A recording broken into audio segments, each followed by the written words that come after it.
Hey!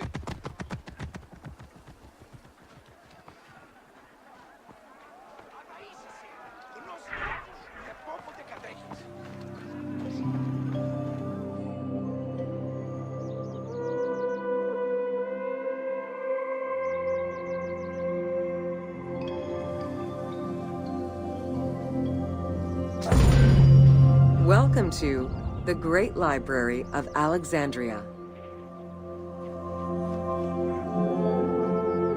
Near the district of royal palaces and within the Moseon was the most famous library of all antiquity.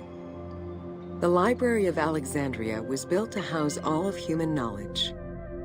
At its pinnacle, the library was believed to contain over 700,000 parchments.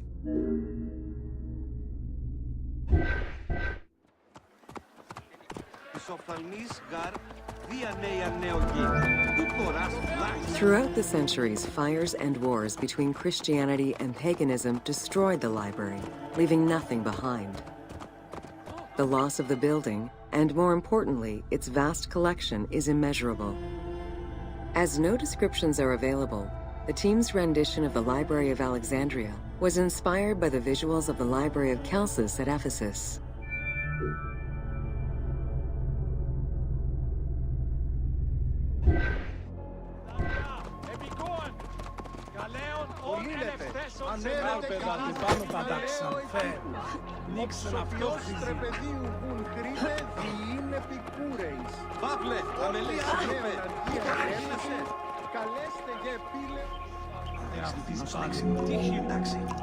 While much of the collection was purchased at the government's expense, the library also obtained books through other means. Any books owned by travelers coming through the city were seized to be copied for the library. The copy would then be returned to the owner, and the original entered into the library's collection.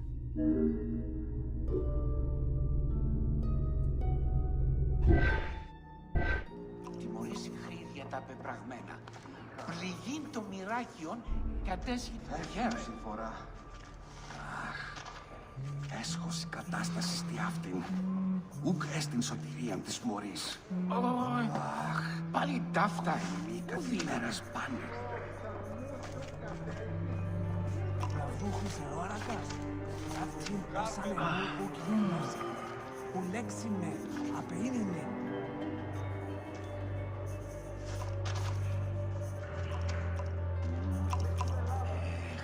Ζω εσύ. Όρνηθες και χείρι. Πάλι βραδύνο. Πάλι σκότους. Ήλιε. Ακούντος. Που βλέπω. Λίγα ράφτην. Άσχος μη μας. Αυτήν εγγυόμην τέχνο. Ου δυνάτη εκρύψαντε πλέον. Πράγματα την αδύνατον έχει. Λάξο κόσμο και γεστή.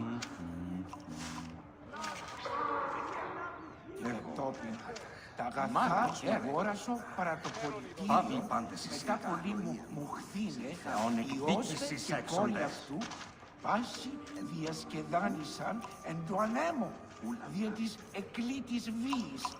Ω τάλας. Τι βλάκι. Άου αυτογύγνουσκες. Εγώ συλλέξεις. Οίκεν τα οικία δε και σύζυγος οδηβούσα ειν. Μετά της τέκνης, μετά των δραχμαίων. Ο ή τον δυστυχή. Πώς ακούει το. Άπαξ μόνο με ρίσουμε. Τελικά δεν ήξ. Εν τα δέρμαξαν. Τέκες της Σπάλμα δε γαρμένα κατάσταση οργής. Έχω ενός κατάσχης. Που γαρανάκα το όντι πληγή το μοιράκι. Χείρις το. Μόλις ετεροβάσει. Και τον κάνουν βέλη. Ο ηρώτης διαδηλούς. Λέξω από τον νερό. Καλώς. Λιγένε το μέγα σφάλμα και συνθυμώστε και χολύνει πληνή. Καλώς ακούει. Άπαξ μόνο ρίσουμε. Alexandria offered unrivaled intellectual and cultural attractions. Eminent scholars from Athens, Rhodes, and other Greek centers traveled to the city to learn and engage with other free thinkers. Both the Moseon and the library were at the center of groundbreaking ideas and creative expression.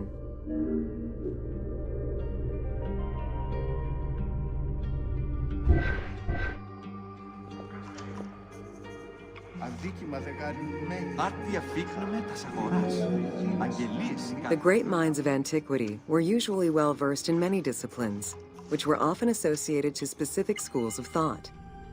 The Peripatetics, the Stoics, and the Cynics were among the most well-known schools of the time.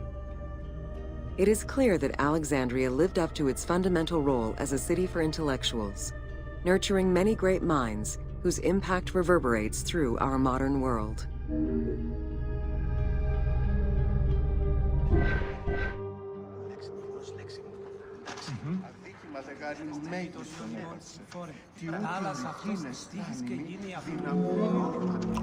Hypatia of Alexandria was a Greek mathematician, philosopher, astronomer, and inventor. Though born in Greece, she eventually migrated to Alexandria, like many great minds of the time. It is there that she became the head of the Neoplatonist school of Alexandria. From most accounts, she was highly respected by her fellow Alexandrians, both as a teacher and a philosopher. With her death, the age of great ancient scientific discoveries came to an end.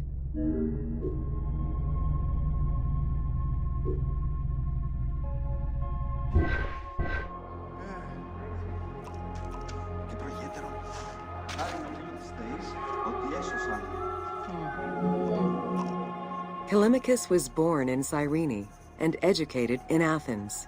After his studies, he moved to Alexandria to work in the Great Library. A poet and a critic, he strongly rejected the epic format of Homeric poems and instead fervently supported a shorter, more judiciously formulated style of poetry. His epigrams and elegiac poems were emulated by later poets. His work was extremely popular, second only to Homer's own works.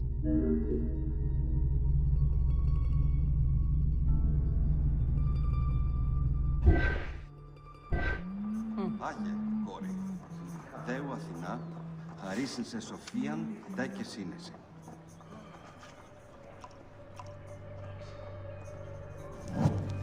Σεύσοτα πάνω θηρίων εμένυνσε, είτε. Δόξα της Θεής, δε τέλεστε επιτέλους. Θεή ο Ιησούς της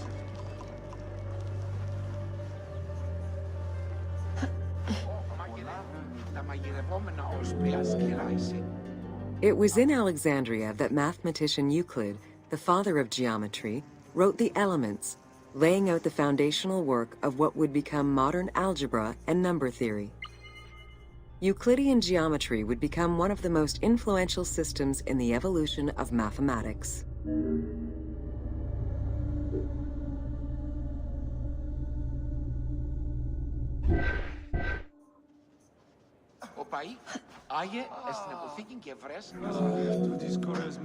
How do you calculate the circumference of the Earth?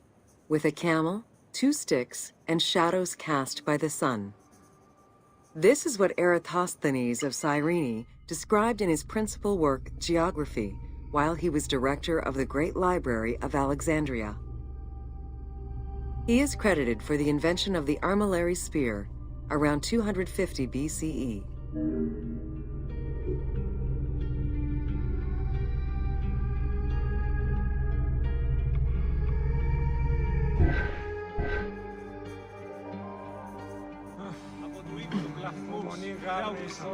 Τέκνον δίπλη γίνει αυτής πάλι. Ού δυνάμει τούτον μια μένη, αμεσχύνει διαστή.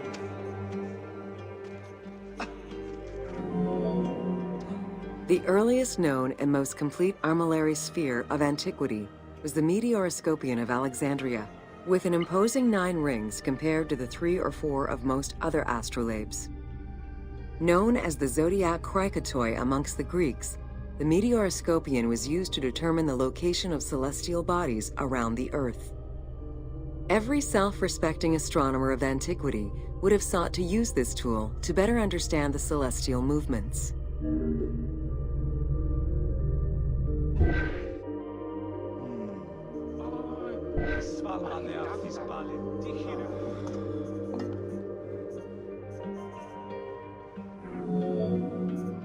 Pythagoras of Samos was a well-known and respected philosopher and mathematician. he is best known for the Pythagorean theorem.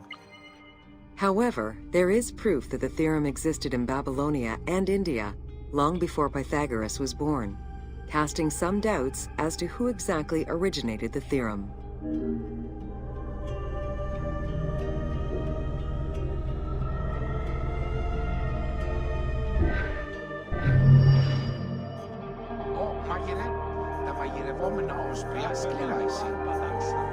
It's not the heat that gets you.